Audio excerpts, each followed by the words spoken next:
Good morning, everyone. I will probably project some slides and some videos, but I'll just kick us off, talking a little bit, and then I'll show you some slides. So it's a pleasure to be here again. Like I have been like a big fan and a partner of Brand Innovators for quite some time. I think that the first time I attended a Brand Innovators event was when I was still at Unilever. That's a long time ago. That was probably like back in 2000 and 2011. So it's almost like 10 years, or getting very close to 10 years. It's a pleasure to be here. My name is Fernando. I'm the CMO for Activision Blizzard King. I joined the company 1 year ago. I'm a big fan of gaming, and I always wanted to, I always had the dream that one day I would work with gaming, and that dream is finally happening now. I spent a long time at Restaurant Brands International with Burger King, Tim Hortons, and Popeyes. And before that, I was in Unilever my whole career.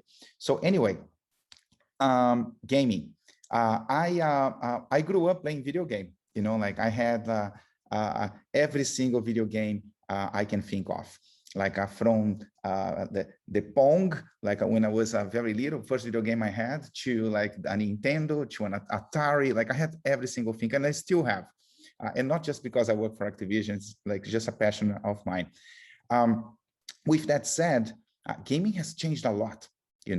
Gaming today is very different than what gaming was when the little Fernando was playing Mario in his room.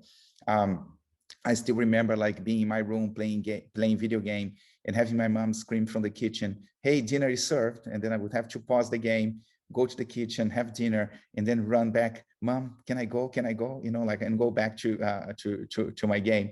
And today you cannot do that. You can't really pause the game anymore. And it's important to understand that. Gaming changed from being something that you would play by yourself, or you play maybe if a couple of friends are visiting you at your home, to a live event that helps you connect with others.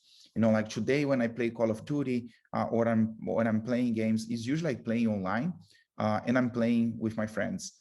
We schedule to meet up in the game. So the games are actually more of a social platform than just a form of individual entertainment. And it's really important to understand that dynamic. Gaming today really bring people together. So no wonder during the pandemic, the gaming industry accelerated even further, right? In a moment of isolation, gaming became even more relevant on people's life, helping bring people together. The other thing that's interesting about gaming is that I remember telling my friends that I was moving from Burger King and Popeyes and Tim Hortons to Activision, and they were all very excited about it because most of them also play video game. Well, today it's hard to find someone that doesn't, which is another point on the presentation. But when I told them, they were like, "Oh my God, that's so cool. You're going to work with Call of Duty, World of Warcraft, Diablo, Overwatch. Those are all amazing franchises." And they were like, "And it's an industry that's growing a lot. It's going to be really big in the future." And I was like, "Guys, it's already ginormous, And I asked them what do you think is bigger? Do you think the music industry is bigger or the video game industry is bigger?" And they were like, "Of course it's music." And I'm like, "What do you think it's bigger? The movie industry or gaming?" And they were like, "The movie industry." Well, gaming is bigger than movies and music combined. And when I told them that, they were like, "No, you're just saying that," but it is true. So that's another point which I think is relevant, and it's kind of like the title of the presentation. Gaming today is much bigger than most people realize. Gaming today is very different than what it was when we were growing up, and many times, depending on your interaction with game growing up, you may need to convince some of the senior leaders in your organization about that, because they may be used to a very different way to play. And I think that the third point is, to me, that's really critical and important, is the fact that today everyone is a gamer. We don't even use the word gamer internally when I'm talking to people, because it doesn't define people anymore. It's almost like defining you based on the fact that you watch TV. No one does that. because everyone watches TV to some extent, right? And gaming is the same. Today, some people still have that image of a gamer locked on his basement, probably a dude like playing like something on his PC, and it's really not like that. You know, today everyone is a gamer. Anyway, that's my short intro, just to give you like a perspective on like what the presentation is about. Let me see if I can project here. There is always a back and forward, that classic awkward back and forward when you are trying to project. Give me just a second, and I'll try to make this work. I hope it's working. If the guys on the chat can just drop me a message saying like, yes, it's working, it's all good. That will make me like feel better. But anyway, let me flip the chart. So that's my intro that I just did, you know, and I will just go through real quick. Thank you, chat people, very helpful. I'm glad you guys can see it. So this is just the size, you know, like it's way bigger than most people realize, and that's why, and that's probably helps explain why so many people want to partner with gaming properties and gaming companies. Like earlier today, and it's pretty early in LA, 7:45 a.m. here, but this is not even my first meeting. You know, like I was having a meeting with a large CPG company. We were discussing like how we can partner together because they realize how large the industry is and how important it is to, and how they can leverage gaming to connect with people. You know, like this is, to me, is like just some numbers around the fact that everyone is a gamer. You know, like the numbers like are outrageously high. Like 75% of US households have at least one person that play video game, and that by itself already makes for like a massive audience. This is one of our numbers. Like we launched Call of Duty Mobile. Call of Duty is our largest title, and we launched a mobile version of Call of Duty by like around like 2 years-ish ago, right? I mean, end of 2019. And Call of Duty Mobile in just like 2 years has more than 500 million downloads. So imagine the reach that you can have. Like and think about Candy Crush. Candy Crush is another one of our franchises. Candy Crush has a total downloads of 4.3 billion. You know, it's insane, and it has 255 million monthly active users. Monthly active users, like people who play at least once during the period of the past 30 days. And those numbers are incredibly high. You know, as a vision, as a company, we want to reach 1 billion monthly active users. Today, we're kind of like halfway there. This is like comparing some of our franchises with some of the most known franchises out there. You know, and this is just the box office, right? I mean, meaning like the money that we made selling games or subscriptions of games versus the box office of some of these properties. And you have properties like Candy Crush or World of Warcraft or Call of Duty that stack higher than some of the most known entertainment properties out there. And the size and the number of people is just like part of the story. You know, like the other part of the story is the amount of time like that people are investing on gaming.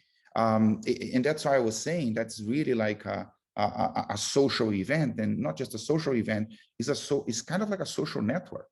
You know, like people spend more time on video games than YouTube, Instagram, TikTok, like, and that's just like the reality today. And it's not just playing the games, but also watching. So for instance, like just a personal story, like my wife doesn't play Call of Duty. She does like gaming, but she likes other games more than COD. But she loves watching. When I'm playing campaign, which is kind of like a story, she does watch me play. And that's normal behavior. You know what I mean? Like streaming is massive today. Like people really spend a lot of time not just playing, but also watching, following certain influencers that are very famous with certain groups, with certain games. That's like very, very common. And these are, again, like just some numbers for you guys to have some perspective. In 2021, global gaming live streaming audience, more than 700 million people. Like you have like a massive number of YouTube creators and channels and hours watched. So that's becoming more and more and more important. I mean, if you've never been to Twitch, if you've never been to YouTube gaming, I strongly recommend you do so. You know, like so that you develop like a basic knowledge of like how those things work. Yeah, there is a question on, does gaming have a consumer profile across diverse age, income groups, or is it confined to a narrow, it's not confined to a narrow demographic or description. I have some charts coming on that, but, and that's one of the misconceptions that I think that gaming still has. You know, like people think that maybe it skews a little bit older. Some people feel that it skews a little bit younger, but like there is a view that there is a bias in terms of age. Some people believe that it's more male. It's not necessarily the case. I think there are titles that are more male. There are titles that are more female. Like there are different games for different target audience, but gaming as an industry ends up like really like reaching everyone. Esports, I always get questions on esports, so I always drop like 1 or 2 slides on esports. Esports continue to grow. You know, like it's today, it already stacks among like some of the largest sports properties out there. I would say that there is still a lot of room to grow even further. Like I think it probably will grow just like streaming has grown in this market. And it's a really good channel to reach younger demographics, you know, Gen Z. Like these folks are so hard to reach, and esports and streaming influencers in gaming can really help you. You know, that's a tip. Like if you are facing issues in terms of reaching that target audience. And to the point, the question that Raju, I hope I'm pronouncing your name right, asked like on the chat. Gamers are everyone. You know, like I love this. There are just as many people age 50 plus and older playing game than those that are under 18. And there are more women playing games than teenage boys. And I like those stats because it's like, it goes against the misconception that some people have in terms of like a target audience. Yeah. Yeah, like, and it's a meaningful thing. You know, I play soccer in every Thursday when I'm in Miami. And I have friends that after soccer, they meet up in the metaverse to play Warzone, you know, like, and they are not alone, you know, like I connect with my friends when I play with a headset, I play talking with my squad. It really brings us together. It's almost like we are meeting in the metaverse, which is Warzone. These are just some stats around like around how social gaming really is. And I'm happy to share. I mean, I think that the Brand Innovators team will post the presentation later on. I'm going real quick here so that we have proper time for the Q&A and fireside chat at the end. The last thing that I want to touch on, and I think I still have some time to do that, is I wanted to show some of the work that we've done. You know, I'm really proud of like some of the projects that the team has done, and I think that when I show that, I will try to pull some of the trends that we are tapping into. And a word of advice to you, like if you are interested in gaming, if you think gaming can be an opportunity or partner with gaming companies and gaming franchises, the one thing that's worth doing is like really like try to immerse yourself and understand the franchise.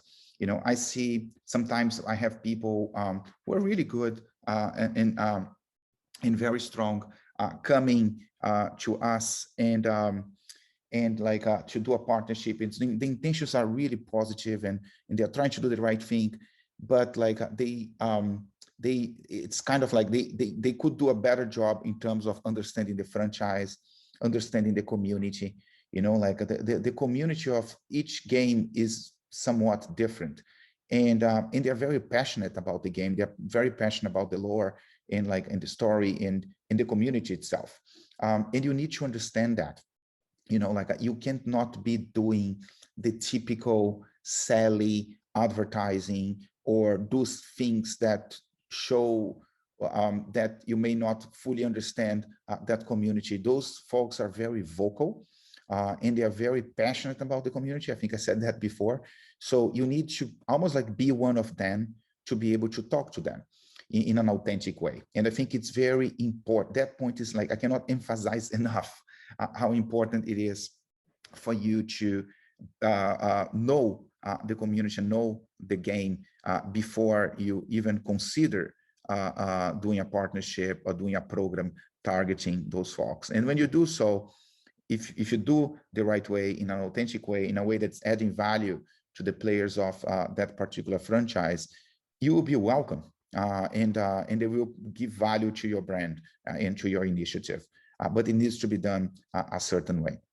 The 2 or 3 ideas that I want to share with you are ideas that I like because I think that they bridge the virtual world and the real world, and I love when that happens.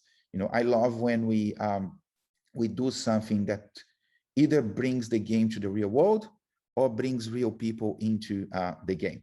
That crossover is only possible because of the level of technology that we have today. And one of the projects that I'm most proud of that we did in 2021 was this project called War Photographer. So we were launching the new Call of Duty title, which is called Vanguard. We launched it in November of last year. So it's a World War II title, and it's awesome graphics. We use a technology that's called photogrammetry, where we scan one-to-one the environments and bring to the game. And that's why everything is like so realistic. And we could have gone about it by doing like a boring explanation, talking about photogrammetry and how realistic it is, which is what I just did. But instead, we did this campaign. So I'll just play the campaign. I hope it plays well. Guys on the chat, like if you can just chat saying like, yeah, it's playing well when it starts playing. If it has sound, just to make sure, like don't be shy. Okay, it's a 2-3 minute long. I don't want to like not play well and only realize at the end. So help me out here. So let me play this one.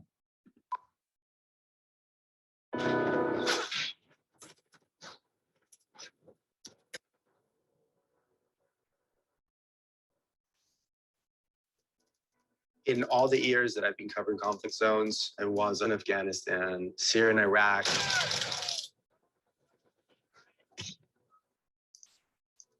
The first time I was at Lebanon in a city called Tripoli. I moved to Jordan. That was super shocking to me. I definitely think the Great Wars. World War II would be fascinating. I think that would be any journalist's dream. We've created a virtual camera. It's like a portal into the game engine. Not only does it transcend them into the game engine, but back in time, as if they were a photographer there in the period. Camera. Thank you.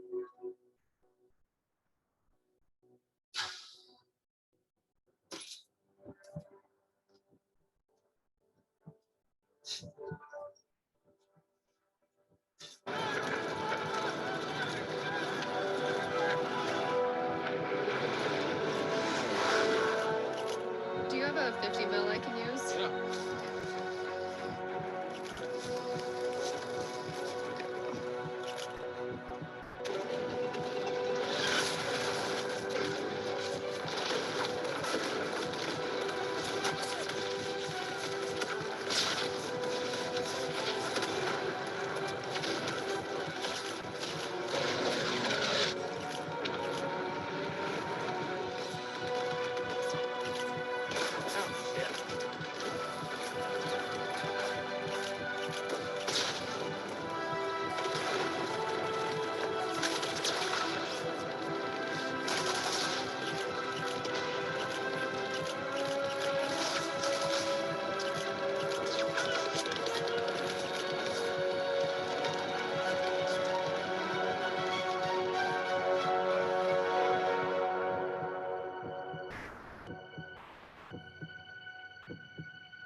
I felt like they were situations that I would normally capture. I was impressed how kinetic the game was, because everything is actually happening and moving around you. It was really fascinating to be part of a type of battle that I've never been. This is what war looks like. This is what conflict looks like. This is it. This is real.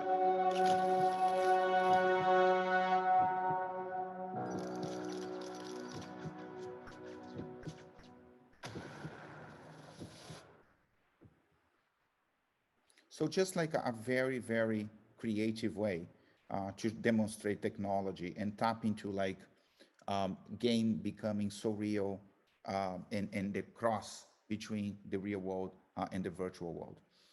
Another example, let me see if I can flip this. Yeah, another example of something that we did that was incredibly successful was Candy Crush AllStars.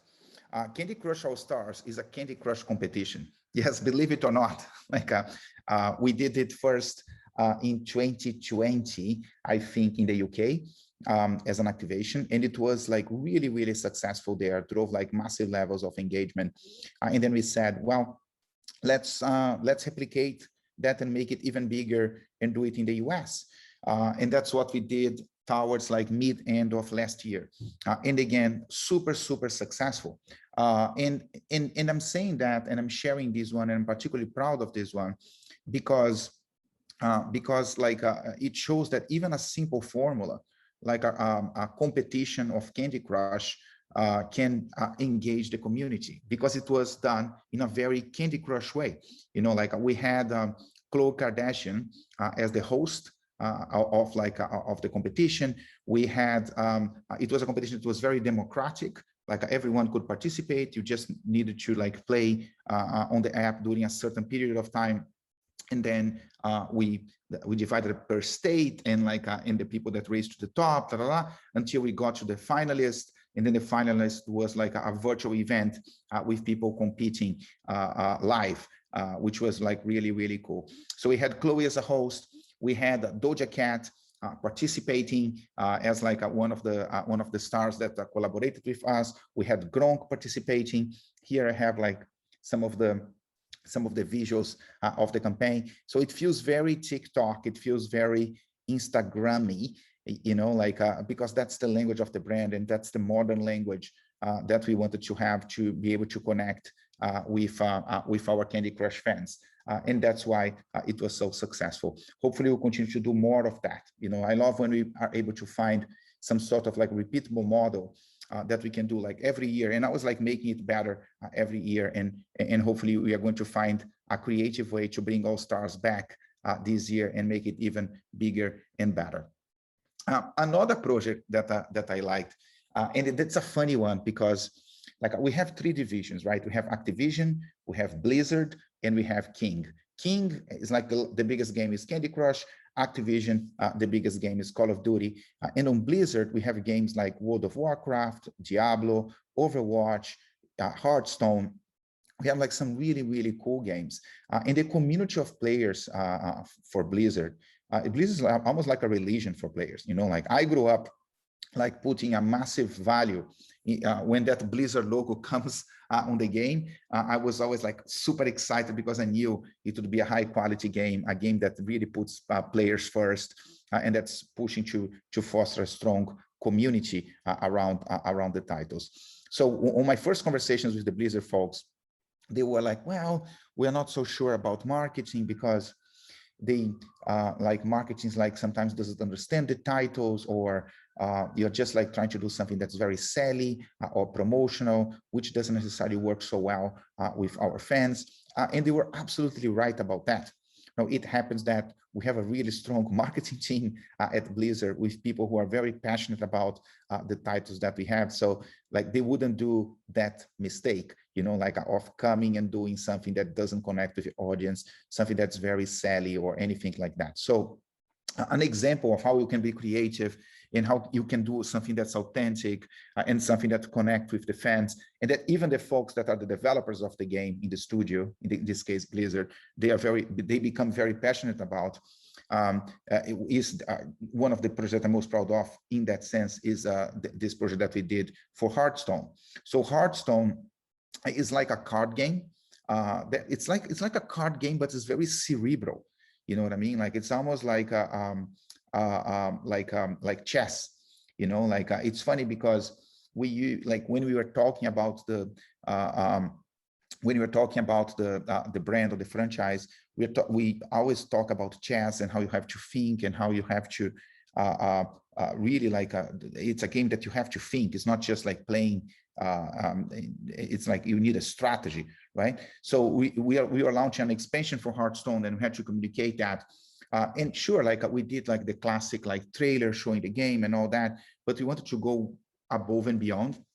So what we did, which was an awesome idea that came from BSSP, which is one of our agencies, and it was beautifully executed by Missing Pieces, which is a production company, was like, instead of just doing like the regular TV spot, we did a short documentary. And the short documentary was basically like, we invited Garry Kasparov to learn Hearthstone and to play Hearthstone against an AI. You know, like I think that you may recall that back, I think it was 2009, Kasparov played Deep Blue, which was an IBM computer. And it was the first time that he lost a chess match ever. So we wanted him to have like his revenge playing Hearthstone, which he had to learn against an AI. And of course, there is a twist in the end, which I'm not going to reveal to you. Here, I'm going to play just 1 minute. It's a much longer piece, but just so you guys get the spirit of the documentary. It's online, so if you go to YouTube and you search Hearthstone Kasparov, you can probably see it's like a 7-8 minute piece. But here, I'll just play 1 minute for you. Somehow, the human champion lost.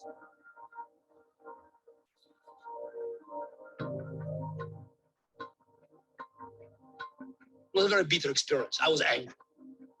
Not just because I lost to a computer. It was the first match I lost, period, against anyone.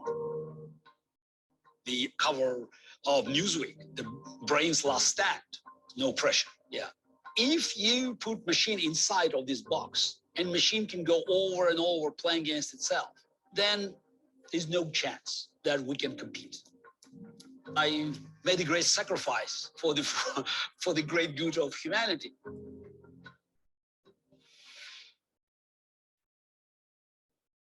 What actually brought me into the Hearthstone game is that it will be more difficult for machine to actually master the game, and that will force even newcomers like myself an opportunity to win.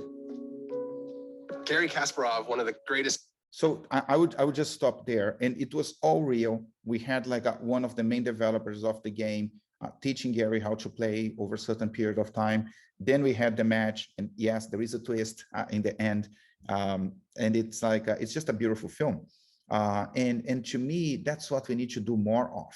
You know, like we need to do more of like authentic, creative pieces that bring the game to life in a way that triggers curiosity, triggers emotion, triggers like people connecting to each other, and that bridges gaming in the real world. So just to wrap it up, because I'm starting to get a bit late here, but I think still within the margin. So gaming is bigger than you think. Like, remember that, like, remember the comparison to music and movies. Gamers are everyone. I think it was a great question around demographics and segmentation that I got on the chat earlier. And the reality is that today, it's the reach of gaming is so broad that like some games are broader than others, but when you put all the portfolio together, you reach a pretty wide audience. Gaming truly engages its audience, you know, like not just playing, but also watching. Think about streaming, you know, like how can you tap into that? How can you tap into influencers? Many times in the past, I was not looking into that, to be honest, and it's really important, and it's getting bigger and bigger. Gaming is social, you know, like it's almost like a social network. You know, that's how people are really using the games, and game absorbs and creates culture. And that's why I like this gaming to reality and reality to gaming. And in order to unlock the opportunity, you need to understand the community and find authentic ways to connect with them and to add value to players. So that's all I had in terms of the keynote. And I'm glad we have some more time. I will leave the chat open here because even though it's a fireside chat, that's always a tongue twister. I will leave it open because if we get questions there, we can also touch on that. So thank you very much. Thanks for your time and for the opportunity to talk to you a little bit about gaming.